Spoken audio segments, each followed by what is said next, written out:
تعالوا مع بعض في الفيديو ده نعرف ونشوف ازاي البانيه القمر ده طلع باللون ده، وازاي الطبقة الخارجية ما اتشالتش منه، وازاي مقرمش من بره وطري من جوه. يلا مع بعض. اهلا بيكم حبايبي، احلى متابعين في الدنيا. يوم جديد ووصفة جديدة، يا رب تعجبكم وتنور رضاكم. النهاردة هعمل لكم البانيه عندي التقطيعة بتاعته تبقى وسط، لا هي تخينة ولا هي رفيعة، بالمنظر ده.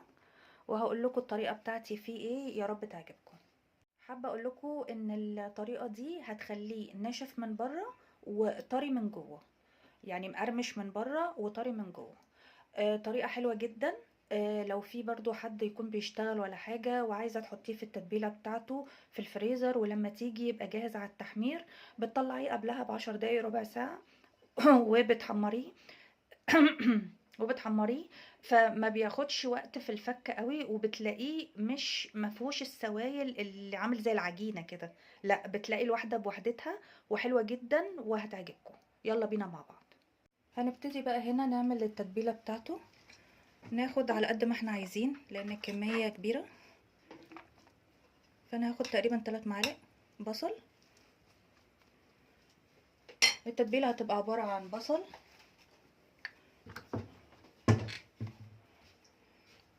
شويه فلفل اسود،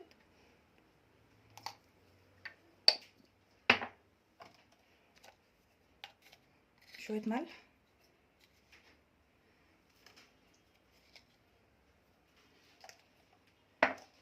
شويه زعتر. والزعتر هنا هيدي للفراخ ريحه حلوه قوي، بس الزعتر علشان هو صاحي كده شويه اهو، انا بفركه. وممكن تطحنيه بس انا بحب اعمله كده، بيدي ريحه حلوه جدا. بس وبحط شويه خل بس صغيرين اهو كده، بس كده، لان انا هحتاج احط خل تاني، فمش عايزه ازوده عشان طعمه ما يبقاش وحش. احنا كنا قبل كده عملنا مع بعض الفراخ الكريسبي بانيه برضو، بس كريسبي، بس دي طريقه تانية. هي الفراخ ليها كذا طريقه والبانيه ليه كذا طريقه، فهنحاول نعمل كل الطرق تقريبا يعني اللي موجوده. بس هو الكفر مش هيفك منك، يعني في الطريقه دي الكفر مش استحاله يفك منك الكفر، ولو شلتيها في الفريزر هيطلع طعمها عادي جدا زي ما تكوني لسه عاملاها. بس هحاول كده اقعدها في التتبيله على قد ما اقدر، وكل ما قعدت في التتبيله دي كل ما ادت نتيجه حلوه قوي. هحط باقي الكميه بقى وارجع لكم. هنا اهو حطيت باقي الكميه عندي اهي، وهشيلها بقى في التلاجة، هغطيها طبعا واشيلها في التلاجة عشان مفيش حاجه في التلاجة ريحتها تلقط بصل. بس كده، واقعدها بقى على قد ما اقدر. بس كده، ده شكل الفراخ عندي البانيه بعد ما تبلتها وقعدت شويه في التتبيله اهو. هبتدي بقى اعمل الكفر الخارجي بتاعها. اجيب بوله كده، احط شويه لبن، شويه لبن يعني حلوين يقضوا الكميه اللي عندي، واحط عليهم شويه خل، لان الخل ده هو اللي هيخليها الكفر يمسك فيها. هتبصوا تلاقيه تقل معايا كده، بقى عامل زي الزبادي الخفيف شويه كده. هكسر بيضه،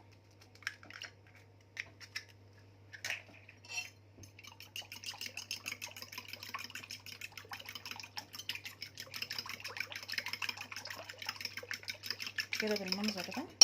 احط شويه ملح وفلفل صغيرين، لان التتبيله انا حاطه فيها ملح وفلفل، بس دي بس للكفر الخارجي فهحط حبه صغيره كده. وطبعا عشان زفار البيضه لازم فلفل اسود.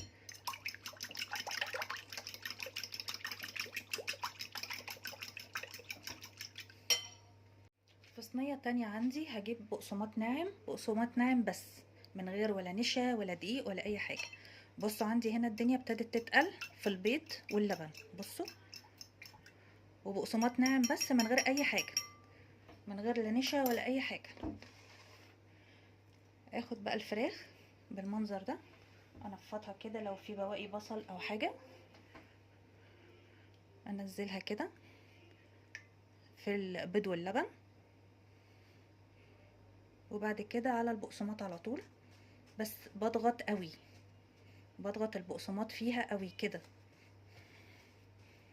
زي ما احنا شايفين كده اهو، بالمنظر ده بضغطه جدا على قد ما تقدري اهي.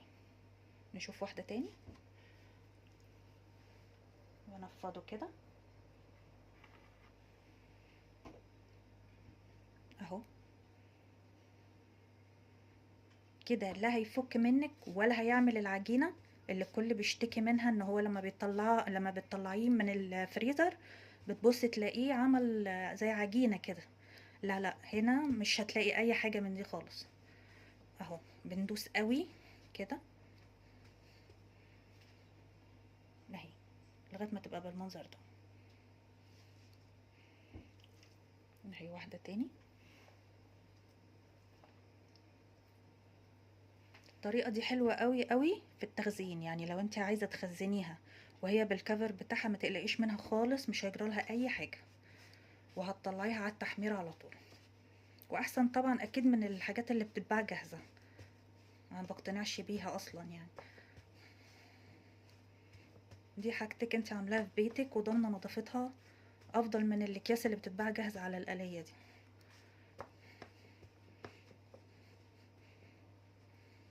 اهي. طبعا عايزة تقطعيها براحتك، التقطيعة دي على حسب ما انت عايزة. هنا خلاص حبايبي، انا كده خلصت الكمية اللي عندي. عملت كبير اهو وعملت صغير.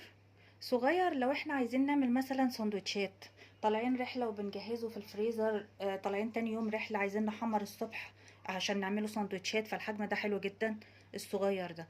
او لو عندك مثلا اطفال بيستتقلوا موضوع مثلا ان هم يمسكوا حتة كبيرة وياكلوها، يعني الصغير ده بيبقى حلو ليه.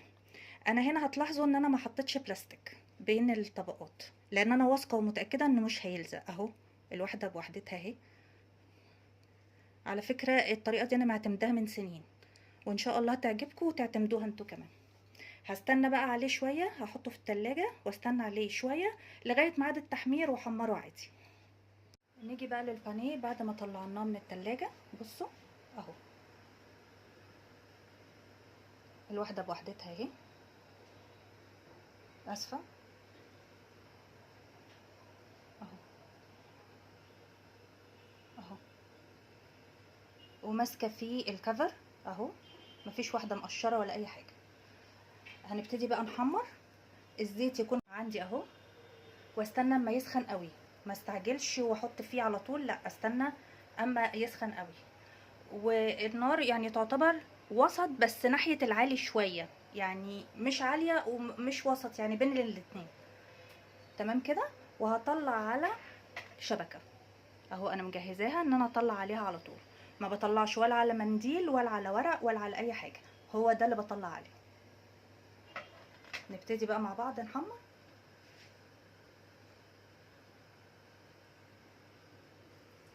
اهو. بصوا استنيت اما الزيت سخن قوي